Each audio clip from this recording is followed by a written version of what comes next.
Hello, my friends, and welcome back. Thank you very much for being with me again today. An interesting article coming from Ukrainska Pravda regarding the Turkish President Erdogan. And Mr. Erdogan is going to make some inflammatory statements, obviously, for some. And I think that he's doing that just to negotiate, just to get a point of, start some negotiations, start acquiring something from someone else. Erdogan is a good example of a cunning politician who works for himself and sometimes for his country. So sometimes his interest and his country's interest are parallel, and sometimes they overlap. And he is a guy in a bazaar who's, dealing stuff, he's negotiating. So in order to negotiate something, you have to have something on a table. So I think he is using this little statement here to put something on a table for other people to come and make him change his words. And for that, he's just going to ask for some perks, like he did with, for instance, NATO, Finland and Sweden. I'm going to talk about that in a minute. Let's see what President Erdogan said. According to Ukrainska Pravda, Erdogan denies Hamas are terrorists and calls them fighters for their land. Well, if you look from one angle, I guess some people can see that way. If you look from another angle, some people could disagree with that characterization. Now, let's move on and read this article. It's not long, it's going to be a few statements, and then I will explain why I think Erdogan is a good example of a politician who just negotiates. Negotiates, I don't think with spine, with a backbone. But these are politicians in a democratic system, I guess. I don't think I guess. I think it's just look around. So Erdogan has said that the Hamas group, which attacked Israel on October 7, is not a terrorist organization. The source is Turkish Minute, quoting Erdogan in his speech at a party meeting in the parliament.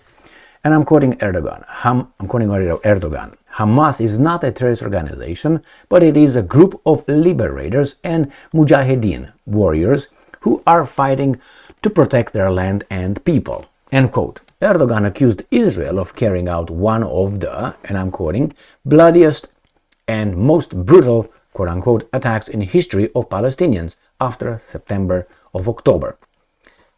After 7 of October, did I say September? Jesus Christ. He also accused Tel Aviv of committing war crimes. Erdogan said Western countries were holding meetings to declare Hamas a terrorist organization, but accused Israel of acting as a terrorist organization itself.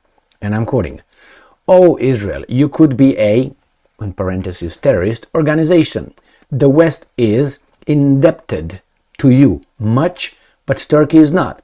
I disagree with Erdogan because he is talking about a generalization, and the West should not be whatsoever indebted to Israel at all, because he's talking about a Second World War, obviously.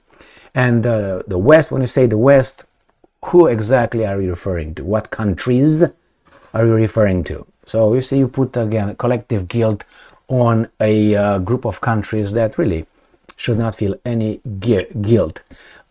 We got the perpetrators, they punished the perpetrators, and that's it. No more guilt. There's no such a thing as a country guilt because some people did something to other people sometime in the past. That's done. I mean, I should not be guilty of anything or have any guilt that, I don't know, a grandfather or great-grandfather did something bad. That's on him. It's not collective punishment, and guilt doesn't go from generation to generation like in the Old Testament, okay? So we're not there. We are different. We are Romans. We have a different kind of civilization. So anyway, Erdogan obviously pushes buttons left and right, hoping that someone will go and take these statements into consideration and say, hey, you need to change that. You have to come and I'm going to say, well, what do you give me? Make me. How about you give me that? Or air defense systems, how about those military equipment? How about this loan? How about that money? That's what's going to be.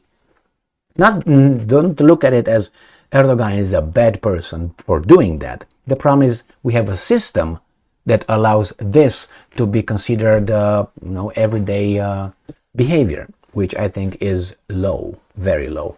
That's why I don't have a very high, how should I put it? I don't see democracy as something very desirable. Certain kind of democracy, yes, but not the one that we supposedly have here. Not like that. This is just garbage. So, let's see what else. It says, according to Gaza health authorities, Israeli airstrikes have killed about 2,500 children in the city. Erdogan also said he was canceling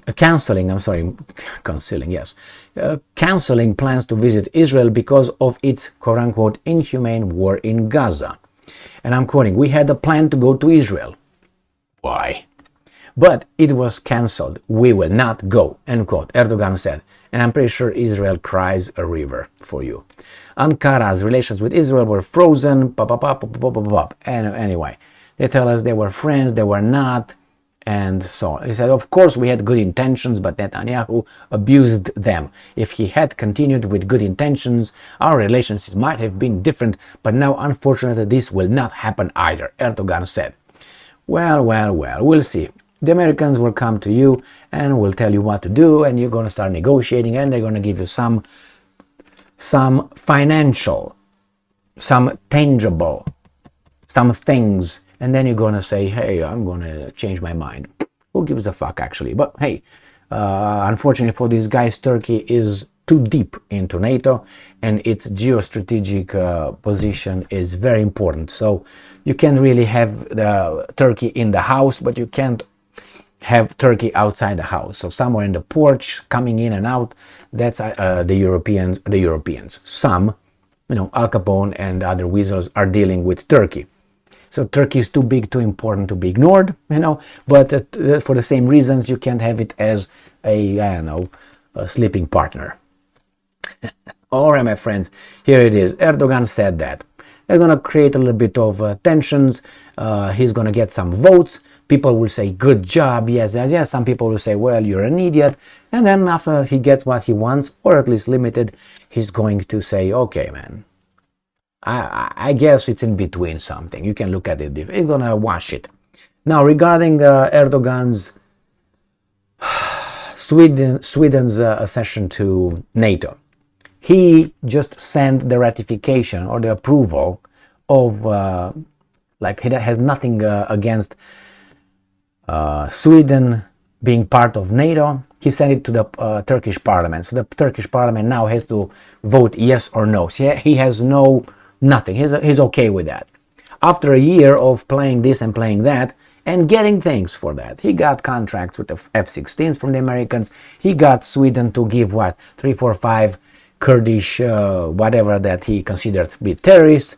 He got the Swedes to change some little policies and laws, I guess, over there and designate this as that. So he's got something. For what?